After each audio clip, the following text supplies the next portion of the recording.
www.attableek.com, the reviver of Iman.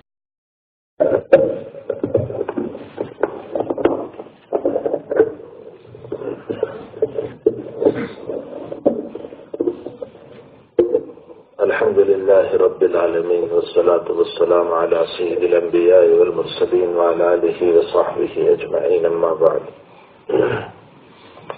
قال النبي صلى الله تعالى عليه وسلم من كان آخر كلامه لا إله إلا الله دخل الجنة. رواہ مسلم. بزرگوں، بھائیو، دوستو، عزیزو، اب تعالی جل شانہ کو ایمان مطلوب ہے اور ایمان بہترین عبادت ہے. بہت سے لوگ ایمان کو عبادت نہیں سمجھتے. ایمان بھی عبادت ہے، بلکہ ایمان اصل عبادت ہے. قرآن کریم میں تعالی جل شانہ نے ارشاد فرمایا وَاعْبُدْ رَبَّكَ حَتَّى يَأْتِيَكَ الْيَقِينُ. اللہ کی عبادت کرو موت تک. اور موت پر اللہ نے یقین کا لفظ بولا، اس لیے کہ دنیا کے تمام مسائل میں کسی نہ کسی کو اختلاف ہے، لیکن موت کے بعد میں کسی کو اختلاف نہیں. یہ متفق علیہ مسئلہ ہے، چاہے وہ ناستک ہو، دہریہ ہو، عیسائی ہو، یہود ہو، سبھی موت کو مانتے ہیں.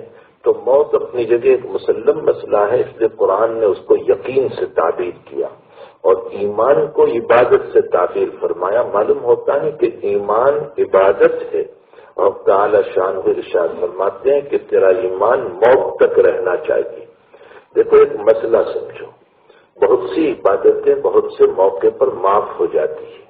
یہ حضرات علماء تشریف فرما ہے، اگر کوئی انسان 6 نماز تک بے ہوش رہا تو یہ 6 نماز شریعت نے معاف کر دی. اب ان نمازوں کی نہ قضا ہے نہ کچھ فدیہ ہے، کچھ نہیں ہے. بہت سے لوگ یہ مسئلہ پوچھتے رہتے ہیں کہ میرے ابا دو دن کوما میں رہے، 3 دن کوما میں رہے، 4 دن کوما میں رہے، 5 دن 10 دن ہاسپٹل میں رہے، آخری دنوں کی نماز چلی گئی، تو اب ہمیں کیا کرنا چاہیے؟ اور کوئی دوسرا بیچارہ کہہ دیتا ہے کہ اچھا اتنا فدیہ دے دو، اتنے پیسے دے دو. شریعت نے یہ کہا ہے کہ 6 نمازیں اگر کوئی آدمی بے ہوش رہا 6 نمازوں تک، تو رب العالمین جو رحمتوں کا خزانہ ہے وہ یوں کہہ رہا ہے کہ میں ان 6 نمازوں کو معاف کر دیتا ہوں، قضا بھی نہیں کرنا ہے، فدیہ بھی نہیں. دیکھو، نماز بھی معاف ہو گئی. روزوں کے بعد میں یہ لکھا ہے کہ اگر کوئی رمضان کا پورا مہینہ بے ہوش رہا تو رمضان کے روزے معاف ہو جاتے ہیں، اس کی قضا بھی نہیں، اس کا فدیہ بھی نہیں. زکوٰۃ کے بعد میں علماء نے مسئلہ لکھا ہے حدیث کی روشنی میں، فرمایا کہ اگر 1 مہینے کے بعد مجھ پر ادائیگی زکوٰۃ کا مسئلہ تھا اور ابھی مکان میں چوری ہو گئی، آگ لگ گئی، مال ختم ہو گیا اور وہ نصاب کے بقدر نہ رہا، تو شریعت کہتی ہے زکوٰۃ معاف ہو گئی. حج کے بعد میں بھی اسی طرح کا مسئلہ ہے. تو نماز بھی کبھی معاف ہو جاتی ہے، روزہ بھی کبھی معاف ہو جاتا ہے، زکوٰۃ بھی کبھی معاف ہو جاتی ہے، حج بھی کبھی معاف ہو جاتا ہے، لیکن ایمان کبھی معاف نہیں ہوتا.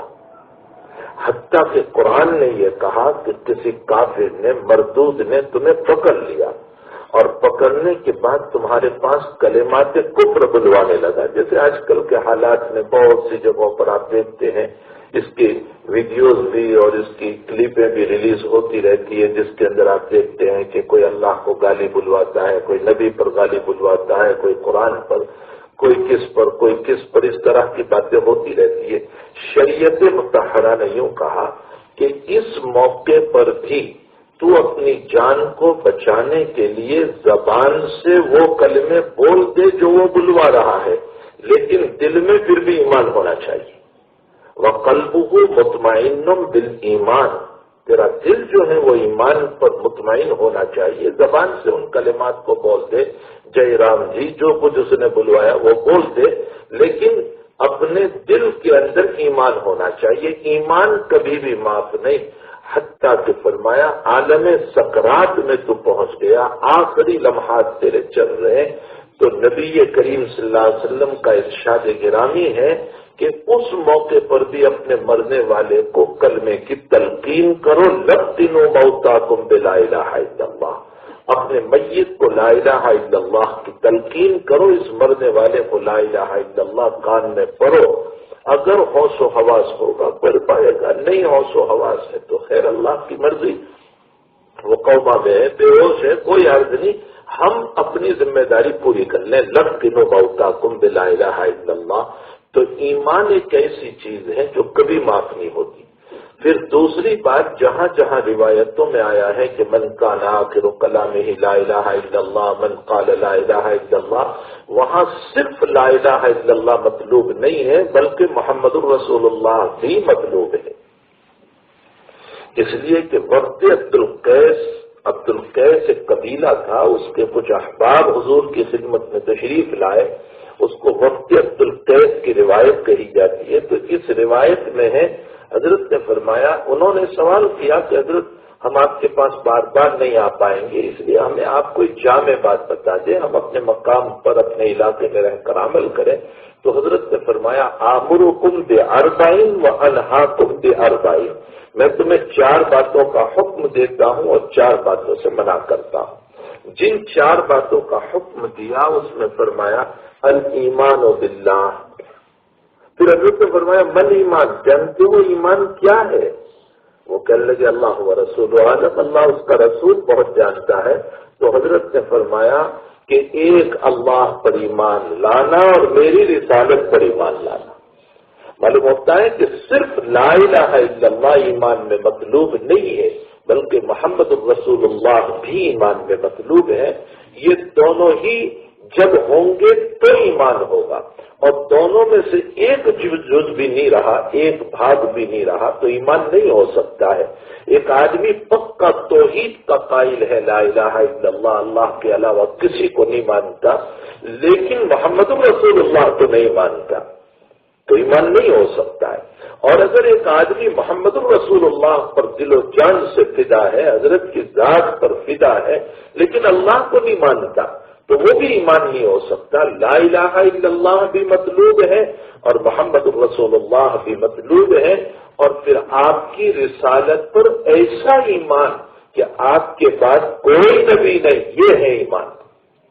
قیامت تک آپ کے بعد کوئی نبی نہیں ہو سکتا ہے۔ اور قرآن نے جگہ جگہ پر اشارات، صراحت، بہت کچھ بیان کیا ہے آپ کی ختم نبوت پر، آپ کی رسالت پر۔ ابھی مفتی صاحب نے بھی کچھ باتوں کی طرف اشارہ کیا تھا، آپ آخری نبی ہے۔ ایک طالب علمانہ انداز میں حضرات علماء کے سامنے ایک استدلال ختم نبوت کے اوپر قرآن سے پیش کرو، جو ایک جو ہے دل پر گزرنے والی بات ہے، شاید کہ حضرات علماء اس کی تائید کریں کہ آپ دیکھیں اب تعالی شانہ نے تقوی کی جہاں تعریف فرمائی قرآن کے بالکل شروع میں، جو ابھی ان بچوں نے پڑھا۔ یہ بھی ایک بات عرض کرو کہ تقوی کے بعد میں بعض مرتبہ بعض لوگ وہ تقریر کر دیتے ہیں کہ بیچارے عوام سمجھتے ہیں کہ ہم یہ تقوی بڑی بنا ہی نہیں پاتے، یہ تقوی کیسے بنے گا، آپ سے ڈر جاتے ہیں۔ امت کو مایوس نہ کرو، امت بہت مایوس ہو چکی ہے، بہت مایوس ہو چکی ہے۔ یہ امت حکومت سے مایوس، یہ امت لوگوں سے مایوس، یہ امت اقارب رشتہ داروں سے مایوس، یہ امت اولادوں سے مایوس۔ ایک تو سہارا تھا اللہ کا، اس پر بھی ایسی تقریر کریں گے کہ امت مایوس ہو جائے اپنے رب سے۔ امت کو مایوس نہ کرو، اللہ کی رحمتوں کے تذکرے کرو تاکہ امت توبہ کر کے اپنے رب سے جڑنے والی بن جائے، اللہ سے تعلق رکھنے والی بن جائے۔ ایک سیدھی سیدھی تقوی کی تعریف جو قرآن نے کی، بہت جامع معنی تعریف، بہت اچھے اور سہل انداز میں فرمایا، ہدی للمتقین، ہدایت ہے یہ قرآن متقیوں کے لیے۔ کون متقی؟ متقی کس کو کہتے ہیں؟ تقوی کس کو کہتے ہیں؟ دیکھو قرآن کتنی سیدھی سادی تعریف کر رہا ہے، الذین یؤمنون بالغیب، جو بن دیکھے اللہ پر ایمان لائے۔ مجمع میں کون ایسا ہوگا جس کو اللہ پر ایمان نہ ہو؟ پورا مجمع ہے کہ نہیں ایمان والا؟ الذین یؤمنون بالغیب۔ دوسری چیز وَيُقِيمُونَ الصَّلَاةَ، اور جو نماز قائم کرتے ہیں۔ مجمع میں کون ایسا ہوگا جو نماز نہیں پڑھتا؟ وَمِمَّا رَزَقْنَاهُمْ يُنْفِقُونَ، اور جو ہم نے دیا ہے اس میں سے خرچ کرتے ہیں۔ یا زکوٰۃ مراد نہیں ہے، مطلقاً صدقہ مراد ہے۔ مجمع میں کون ایسا ہوگا جس نے اپنے ہاتھ سے کبھی 5 روپے بھی نہ دیے ہو؟ کوئی نہیں ہو سکتا۔ وَمِمَّا رَزَقْنَاهُمْ يُنْفِقُونَ وَالَّذِينَ يُؤْمِنُونَ بِمَا أُنزِلَ إِلَيْكَ، اور جو لوگ ایمان رکھتے ہیں ان کتابوں پر جو پیغمبر آپ سے پہلے ہم نے اتاری. کون ایسا ہوگا جس کو اگلی کتابوں پر ایمان نہ ہو، اور اس کتاب پر جو آپ پر اتاری اس پر بھی ہم سب کا قرآن پر ایمان ہے. والذین یؤمنون بما انزل الیک وما انزل من قبلک، جو آپ پر اتاری اس پر اور جو آپ سے پہلے اتاری اس پر. فرمایا اولئک علی ھدی من ربہم، یہی لوگ ہدایت یافتہ ہے. واولئک ھم المفلحون، یہی کامیاب ہونے والے ہیں. یہ چیزیں ہم میں سے سب میں موجود ہے کہ نہیں؟ اسی کو تقویٰ کہتے ہیں. کتنا آسان تقویٰ، تقوی کی تعریف کتنی آسان حق تعالی جل شانہ نے بیان فرمائی. ان آیات میں ایک استدلال ہے جو ایک طالب علمانہ انداز میں دل سے گزرا. اللہ نے یوں فرمایا الذین یؤمنون بما انزل الیک وما انزل من قبلک، ایمان کے لیے اور تقوی کے لیے بیان فرمایا جو ایمان لائے اس کتاب پر جو آپ پر اتری جو آپ سے پہلے اتاری گئی. یہاں اللہ نے یہ نہیں کہا کہ یہ متقی وہ ہیں جو آپ سے پہلی کتابوں پر بھی ایمان لاتے ہیں اور بعد میں آنے والی کتاب پر بھی ایمان لائیں گے، یہ کہیں نہیں کہا ہے. معلوم یہ ہوتا ہے کہ بعد میں کوئی کتاب آنے والی ہی نہیں. اس سے یہ ثابت ہو گیا کہ یہ آخری کتاب ہے اور یہ آخری نبی ہے جو اس قرآن کریم کو لے کر کے آئے. وما انزل من قبلک کہا ہے، من بعدک نہیں کہا. یہ من بعدک کا لفظ نہ لانا دلالت کر رہا ہے اس بات کے اوپر کہ یہ آخری کتاب ہے اور یہ آخری پیغمبر ہے، بس اس پر ایمان رکھنا ہے. تو حضور پاک صلی اللہ علیہ وسلم کی مبارک شریعت پر ہمیں ایمان لانا ہے، آپ کی رسالت پر، آپ کی نبوت پر، اللہ کی ذات پر، اس کو ایمان کہا جاتا ہے. پھر اگر اور روایت میں آپ دیکھیں تو جو ابھی مولانا سراج سلمہ نے اشارہ کیا انکم تفتنون فی قبورکم، بخاری شریف کی روایت ہے کہ تم میرے بعد میں قبر میں آزمائے جاؤ گے، تمہیں سوال ہوگا میرے بارے میں. حضور فرماتے ہیں میرے بعد میں تمہیں سوال ہوگا کہ یہ کون صاحب ہے، معبود ذہنی کہہ لو، یعنی ذہن میں استحضار کروایا جائے گا، یا پھر بعض مفسرین نے لکھا ہے کہ حضور پاک صلی اللہ علیہ وسلم کی قبر تک راستہ کر دیا جاتا ہے. وہ اقوال ہے سب. بہرحال یہ ہے کہ پوچھا جائے گا تم یہ صاحب کو پہچانتے ہو؟ بن دیکھے بھی جنہوں نے اتباع کی ہوگی وہ کہیں گے کہ یہ محمد ہے، قد جاءنا بالبینات والہدی، جو ہمارے پاس ایک ہدایت نامہ لے کر کے آئے تھے، کتاب لے کر کے آئے تھے. یہاں بھی ترمذی شریف کی روایت کے سوال ہے من ربک، رب کون؟ من نبیوں کا، نبی کون؟ دین کیا ہے؟ یہاں اللہ کے ساتھ نبی کا سوال دلیل ہے کہ صرف توحید کافی نہیں ہے، ساتھ میں رسالت کی بھی ضرورت ہے. پھر اور آپ دیکھیں بخاری شریف کی روایت ہے کہ ڈھنگ سے اگر جواب دے دیا قبر میں، مسئلہ پیچیدہ تو ہے ضرور، قبر کا مسئلہ کوئی معمولی کام نہیں ہے. حضرت عمر رضی اللہ تعالیٰ عنہ نے بخاری شریف میں ہے جناب رسول اللہ صلی اللہ علیہ وسلم سوال فرمایا کہ حضرت جب قبر میں سوال ہوگا تو میرے ہوش حواس ہوں گے یا نہیں؟ میں ہوش حواس میں ہوں گا یا ایسے بڑا وہ دبدبا ہوگا فرشتوں کا؟ تو حضرت نے فرمایا کہ الآن، فرمایا عمر جیسے ابھی ہو نا ویسے ہی ہوں گے. بخاری شریف میں ہے، یہ حضرات اکابر علماء ہے، کتاب الجنائز کی روایت ہے. حضور پاک صلی اللہ علیہ وسلم نے فرمایا کہ جب تم دفن کر کے چلتے ہو ان المیت یسمع قرع نعالہم، تمہارے جوتوں کی آواز بھی سنتی ہے، تمہارے چپل کی آواز بھی سنتی ہے. اس کو بٹھا دیا جاتا ہے، اس کی روح کو اس میں ڈالا جاتا ہے، جیسے ہم ابھی بیٹھے ہیں ویسے ہی ہم کو بٹھایا جاتا ہے. اور وہ فرشتے اب ہم سے سوال کرتے ہیں من ربک، من نبیک، ما دینک، انکم تفتنون فی قبورکم. صحیح اور ڈھنگ کا جواب دے دیا تو پھر بخاری شریف میں ہے نم صالحہ، آرام سے سو جا.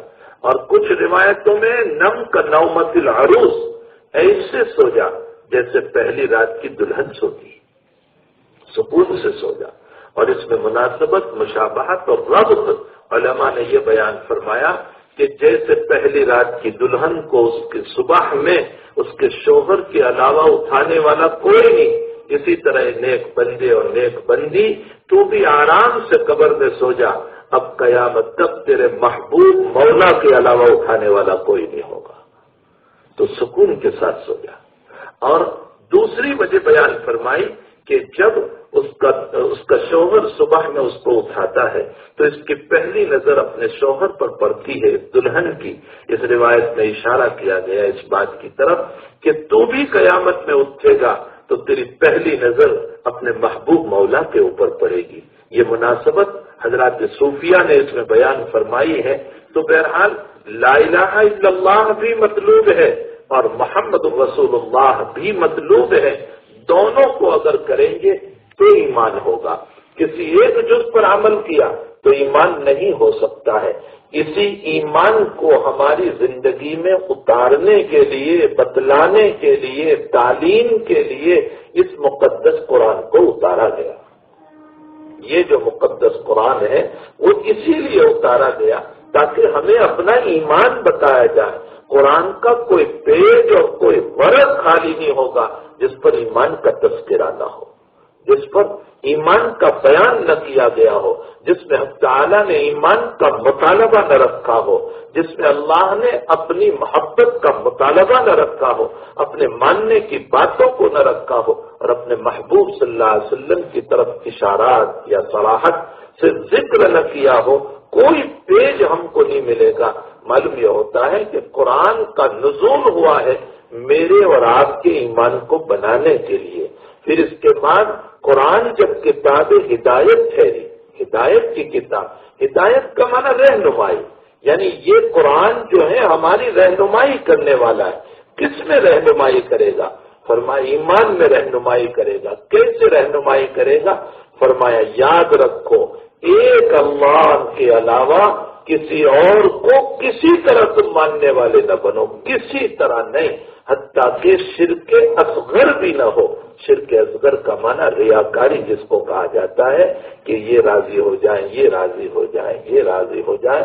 ہمارے حضرت شیخ یونس صاحب ایک بات ارشاد فرمایا کرتے ہیں، حضرت فرماتے ہیں کہ اگر تم نے کوئی کام کسی کے دکھاوے کے لیے کیا کہ مجھ صاحب مجھ سے راضی ہو جائیں، حاجی صاحب مجھ سے راضی ہو جائیں، تو حضرت فرماتے ہیں کہ جس کو دکھاوے کے لیے کیا ہے کیا معلوم وہ دیکھ بھی رہے ہیں یا نہیں دیکھ رہے، اور اگر وہ دیکھ بھی رہے ہیں تو کیا معلوم میرے کام سے خوش بھی ہوں گے یا نہیں ہوں گے، اور اگر خوش بھی ہو گئے تو کیا معلوم کچھ دیں گے بھی یا نہیں دیں گے، اور اگر دیا بھی تو کتنا دے گا وہ، 2000 4000 5000۔ فرمایا کیا تمہاری زندگی کی کفالت ہو گئی اس سے؟ اس کے بعد فرمایا اگر تم اللہ کے لیے کرو گے تو کالی رات میں اندھیرے میں کرو گے تب بھی وہ دیکھ رہا ہے، اس سے کوئی چیز ڈھکی چھپی نہیں ہے، وہ دیکھ رہا ہے کہ یہ بندہ میرے لیے کر رہا ہے، میرے خاطر کر رہا ہے، اور جب وہ دیکھ رہا ہے تو وہ یقیناً جب دیکھے گا کہ میرے لیے ہے تو خوش بھی ہوگا، اور جب وہ خوش ہوگا تو عطا بھی کرے گا، اور ایسا عطا کرے گا کہ کسی کے در کا آپ کو مانگنے والا نہیں بنائے گا۔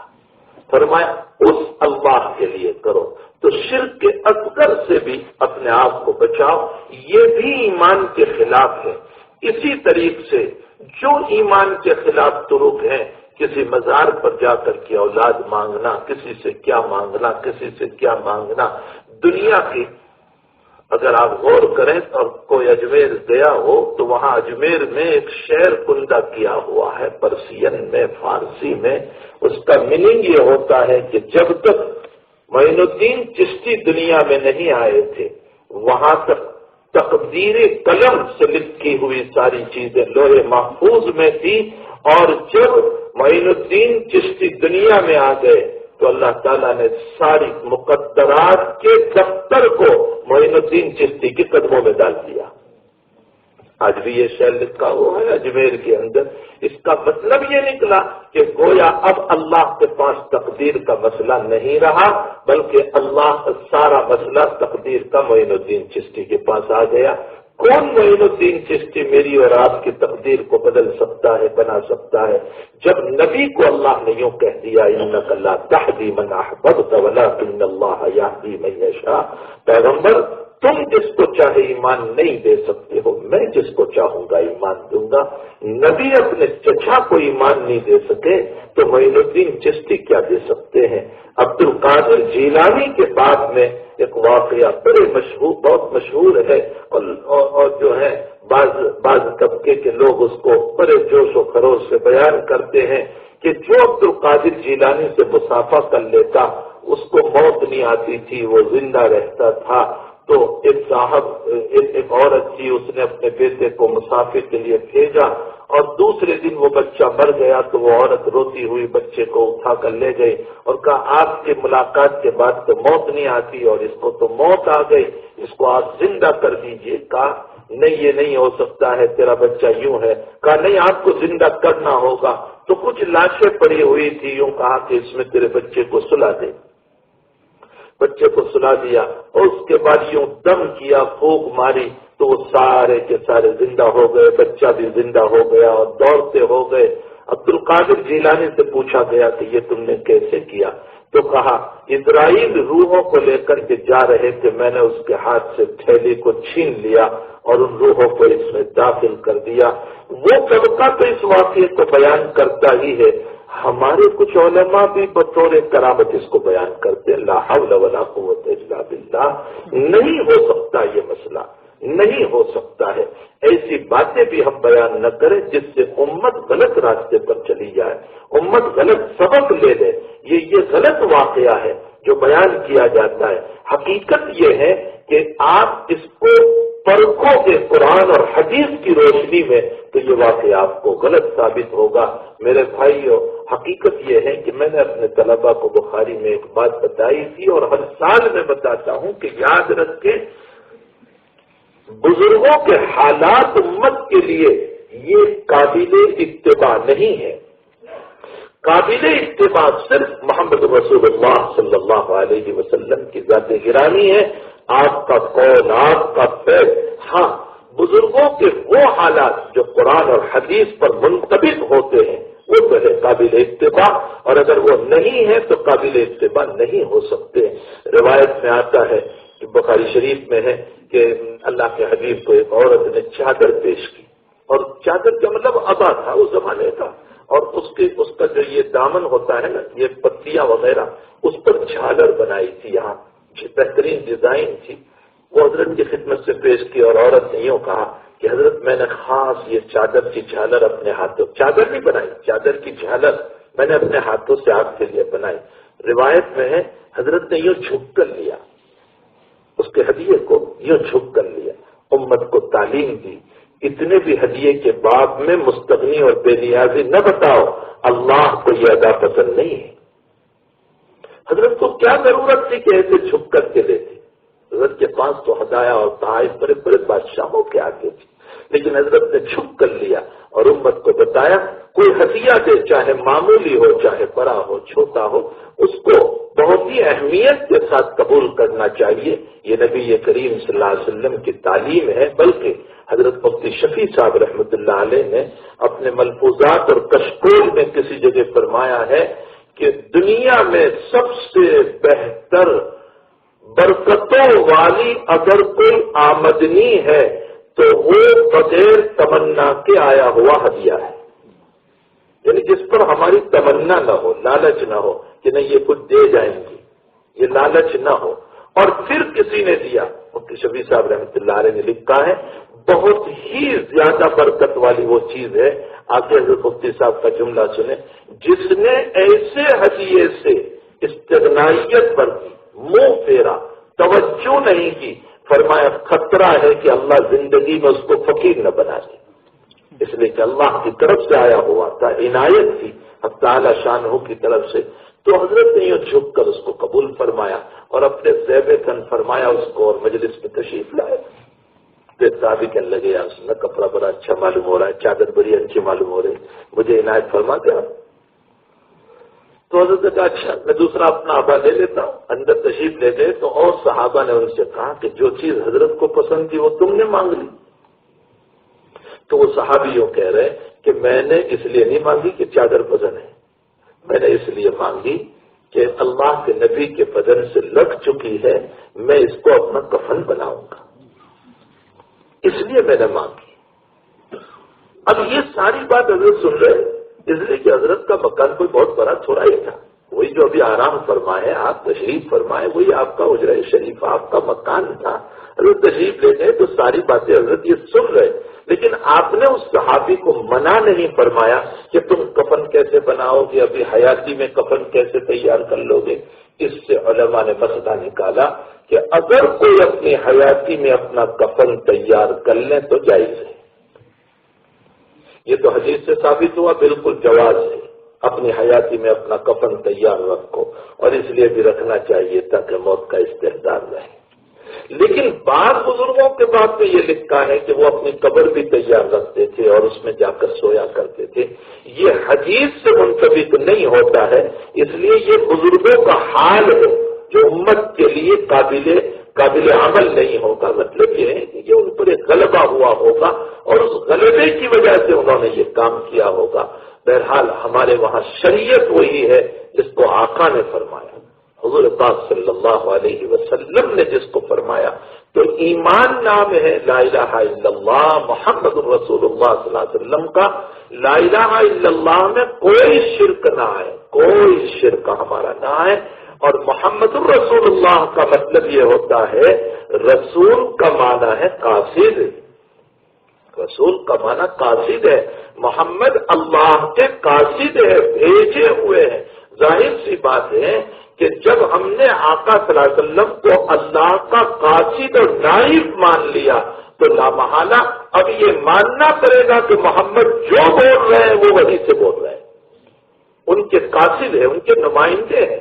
ارے بھائی آپ کی حکومت کے پاس اور ملکوں سے نمائندے آتے ہیں، ایمبیسیڈر آتے ہیں، ان کے جو ہے سفراء آتے ہیں بات کرنے کے لیے، تو گویا سفیر کا بات کرنا ہمارے ملک میں آ کر یہ اپنے پرائم منسٹر کا بات کرنا ہوا، اپنے پریسیڈنٹ کا بات کرنا ہوا، تو محمد جب اللہ کے قاصد ٹھہرے، اللہ کے رسول ٹھہرے، اللہ کے بھیجے ہوئے آدمی ٹھہرے، تو اب ہمیں ماننا پڑے گا کہ یہ وہی بول رہا ہے جو اللہ نے آپ کو فرمایا۔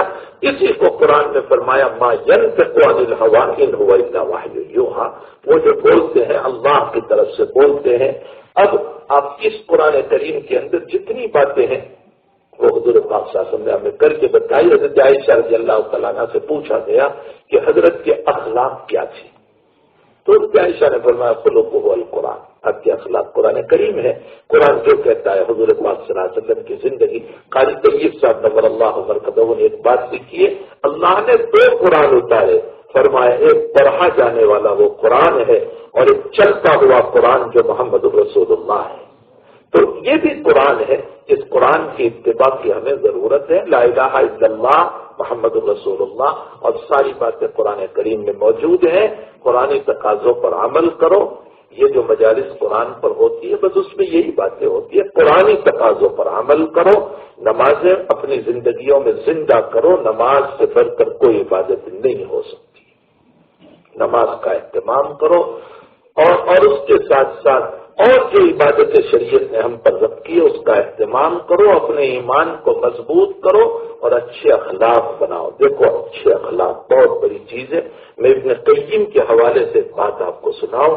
ابن قیم علیہ الرحمہ نے لکھا ہے کہ ایک ہے نبی کے معجزات، ایک ہے نبی کے اخلاق۔ بہت پیاری بات ہے۔ فرمایا نبی کے معجزات جتنے ہیں اللہ کے نبی علیہ السلام کے اختیار میں ہے، اللہ جب چاہتا ہے ظاہر کرواتا ہے، لیکن اخلاق نبی کے اختیار میں۔ دوسری بات ابن قیم نے لکھی کہ معجزات پر اتنے ایمان نہیں لائے جتنے کے اخلاق پر ایمان لے آئے۔ آپ دیکھیں مکی زندگی کے اندر حضرت نے اشارہ کیا چاند کو اور دو ٹکڑے ہو گئے، کتنے ایمان لائے۔ خود سن ہجری 7 تک یعنی نبی کریم صلی اللہ علیہ وسلم کے عمر حدیبیہ تک کتنے مسلمان ہیں؟ 1500 ہے، 2000 بس اس کے عمر حدیبیہ میں جانے والے 1500 کی عدد بیان کی جاتی ہے، اتنے مسلمان۔ اور سن مصالحت ہو گئی، اہل مکہ کے ساتھ صلح ہو گئے، اور اس کے بعد نبی کے کریمانہ اخلاق دیکھے، صحابہ کے جب اخلاق دیکھے تو پھر اخلاق کو دیکھنے کے بعد کتنے مسلمان ہو گئے؟ 4 سال کی مدت ہے، اس سے پہلے ایک لمبی مدت گزری 18 سال کی، اس میں 1500 مسلمان ہیں۔ یہ 4-5 سال کی جو مدت ہے حجۃ الوداع کے اندر ایک قول پر 80,000، ایک قول پر 90,000، ایک قول پر 1 لاکھ اور ایک قول پر 1,24,000 کا عدد، یہ 4 سال میں اتنے سارے ہو گئے۔ کہاں سے ہو گئے؟ محمد رسول اللہ کے اخلاق کی بنیاد پر، حضور کے اخلاق۔ میں ایک مثال آپ کو دوں، حضرت کے اخلاق، اذا التفت جميعا، روایت میں یہ لفظ آتا ہے، حضرت جب کسی سے بات کرتے تھے یا کوئی حضرت سے بات کرتا تھا تو حضرت مکمل متوجہ ہوتے تھے۔ یہ نہیں کہ ادھر کوئی بول رہا ہے تو میں یوں کر کے، جیسے ہماری عادت ہے، ادھر کوئی بات کر رہا ہے میں ادھر دیکھ کر اس کی بات سن رہا ہوں، ادھر کوئی بات کر رہا ہے تو میں یوں بات کر رہا ہوں، ادھر کوئی مسابقہ کر رہا ہے میں یوں مسابقہ۔ حضرت کے یہ عقل، اذا التفت جميعا، مجھ سے بات کر رہے میں ان سے مکمل مخاطب ہو کر کے حضرت دیکھتے رہتے تھے، اور جب تک ان کی بات پوری نہیں ہوتی تھی حضرت اپنا منہ نہیں پھیرتے تھے۔ کیا اخلاق تھے رسول اللہ صلی اللہ علیہ وسلم کی، کیا اخلاق تھے۔ بخاری شریف میں ایک روایت ملتی ہے کہ اقامت ہو گئی، یعنی تکبیر ہو گئی، اور آپ مصلی پر تھے اور مصلی پر جا رہے تھے، اور ایک صاحب آئے، اور کچھ روایت میں کہ ایک عورت آئی اور انہوں نے آ کر کہا حضرت مجھے آپ سے بہت شدید ضرورت ہے۔ تو حضرت اقامت ہو چکی، تکبیر ہو چکی ہے، اور حضرت مصلی سے ایک طرف ہو گئے اور ان کے ساتھ بہت دیر تک باتیں کرتے رہے، بہت دیر تک باتیں کرتے رہے۔ اتنی دیر باتیں کی کہ علماء نے بحث شروع کر دی کہ اقامت اب دوبارہ ہوگی یا نہیں ہوگی۔ وقت زیادہ ہو گیا ہوگا تبھی تو یہ بحث آ گئی۔ لمبی دیر تک حضرت بات کرتے رہے اور اس کے بعد پھر تشریف لائے، مصلی کے اوپر نماز پڑھائی۔ روایتوں میں ہے کہ آخر وہ کیا بات تھی اتنی اہم کہ حضرت اتنی دیر تک بات کرتے رہے۔ فرمایا وہ کام ایسا تھا کہ جو اسی وقت ہو سکتا تھا بطور مشورے کے، دیر کرنے میں صحابی کے لیے نقصان کا، تو حضرت نے نماز میں تھوڑی سی تاخیر کی، یعنی وقت مستحب تو تھا ہی، اس میں ذرا سی تاخیر کر کے حضرت نے ان کے ساتھ ان کو مشورہ دیا اور ان کے ساتھ بعد میں مشغول رہے۔ قربان جائیے، اگر ہم میں سے کوئی خشک آدمی ہوتا تو شاید فتویٰ لگا دیتا کہ شریعت کے ورودھ کام کر رہا ہے۔ اذا التفت جميعا، حضرت جب بات کرتے تھے مکمل متوجہ ہوتے تھے، منہ پھرا کر کسی سے بات نہیں کرتے تھے۔ اخلاق حسنات نہ ہو، وقت نہیں ہے، میں بہت لمبے سفر سے بھی آیا ہوا ہوں، تھکا ہوا ہوں، بھائی مولانا کو بھی جانا ہے ابھی، مطلب میں آپ کو قرآن پر بہت کھول کر دیکھیں، نماز کے بعد میں بھی نبی علیہ السلام کو یوں کہا گیا کہ بہت لمبی نمازیں نہ پڑھے، قم اللیل الا قلیلا نصفہ او انقص منہ قلیلا، آدھی رات سے کم۔ نماز کے بعد میں بھی حضرت کو کہا گیا بہت لمبی نماز نہیں۔ خرچ کرنے کے بعد میں بھی حضرت کو کہا گیا وَلَا تَبْسُطْهَا كُلَّ الْبَسْطِ فَتَقْعُدَ مَلُومًا مَحْسُورًا، فرمایا نبی بہت خرچ مت کرنا، پورا رہنے دینا، اپنی ضرورت اہل و عیال کے لیے بھی۔ خرچ کے بعد میں بھی حضرت کو کہا تھوڑا رہنے دو، روکا گیا۔ نماز کے بعد میں بھی کہا گیا۔ دعوت و تبلیغ سے برکت کیا کام ہے، لیکن حضرت کو اس میں بھی کہا گیا، فرمایا میرے محبوب مجھے تو ایسا لگتا ہے کہ تم ان کے پیچھے اپنی جان کھو بیٹھو گے۔ قرآن کریم کے سورہ کہف میں اللہ تعالیٰ شانوں نے فرمایا کہ تم تو ایسے جیسے اپنی جان کھو بیٹھو گے ان کے پیچھے، مطلب اتنا بھی آپ نہ رویا کرو۔ ان تمام چیزوں کے بعد میں تو حضرت کو تھوڑی سی بریک لگائی گئی، لیکن اخلاق کے بعد میں حضور پاک صلی اللہ علیہ وسلم کو فرمایا کہ نہیں، آپ کو اخلاق عظیم پر پہنچنا ہے۔ اخلاق کی 3 قسمیں، خلق حسن، خلق کریم، خلق عظیم۔ خلق حسن کس کو کہتے ہیں؟ خلق حسن کا مطلب میرے ساتھ آپ نے معاملہ کیا، اتنا معاملہ میں نے بھی آپ کے ساتھ کر لیا، آپ نے مجھے تھپڑ ماری میں نے بھی تھپڑ مار دی، ہو گیا خلق حسن۔ قرآن سے ثابت ہے جزاء سیئۃ سیئۃ بمثلھا، اس نے جتنا کیا آپ بھی اس کے ساتھ کر لو۔ خلق کریم کس کو کہتے ہیں؟ خلق کریم کا معنی ہوتا ہے اس نے آپ کے ساتھ برا سلوک کیا، آپ اس کو معاف کر دو، یہ خلق کریم ہے۔ حق تعالیٰ نے اس کو بھی بیان فرمایا جزاء سیئۃ سیئۃ بمثلھا فمن عفا واصلح، فاجرہ علی اللہ، اگر تم معاف کرو گے خلق کریم تو اللہ تمہیں اجر عطا کرے گا۔ اور اس سے آگے خلق عظیم ہے۔ خلق عظیم کس کو کہتے ہیں؟